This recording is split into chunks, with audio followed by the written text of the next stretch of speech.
Sveiki, kolēģi! Es esmu saņēmusi vairākus jautājumus par to, kā Kahoot testu uzdot kā mājas darbu vai pat kā pārbaudes darbu. Es, Kahoot testu uzdot kā pārbaudes darbu vienu no sastāvdaļām. Es jums parādīšu, kā to es daru. Tātad mēs ejam savā Kahoot profilā, es jau esmu iegājusi savā, un vai nu izveidojam jaunu testu vai paņemam kādu no esošiem, kuriem vēlamies izmantot. Es tādu paņemu vienu no saviem pēdējiem un spiežam play. Visu kā parasti. Un tā vietā, lai mēs izvēlētos teach, kad uz skolotāja ekrāna parādās jautājumu un skolēns savos telefonos spiež atbildes, mēs paņemam assign.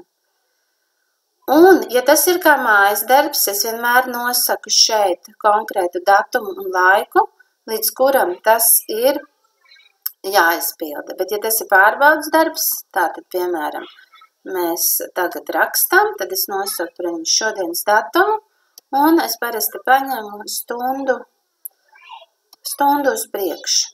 Es noņemu gan mājas darbos, gan pārbaudas darbos katra jautājuma laiku, lai viņi var savā gaitā iet uz priekšu, bet var arī, protams, atstāt. Es vienmēr izvēlos, lai tiek sajauktas, katram skolēnam ir jautājumi savā kārtībā, un nickname generator ir izslēgts. Es prasu, lai viņi raksta savus īstos vārdus, un spiežu create, izveidot. Un tad tiek ģenerēts links. Es nokopēju šo linku, un to vai nu es iekopēju e-klasē, ja tas ir kā mājas darbs, un ja tas ir pārbaudas darba sastāvdaļa, tad Teams sazvanā iekopēju čatā. Skolēni atver un pilda, un tad, kad ir pagājuši, piemēram, 15 minūtes vai 10, vienalga, cik jums liekas būtu pietiekami, lai izpildītu šo testu, tad šeit pat var spiest end now. Un end now, un šajā brīdī viņam vairs nav iespējas pievienot atbildes. Ja tas ir mājas darbs, tad no jūsu iepriekš noteiktajā laikā tas beigsies.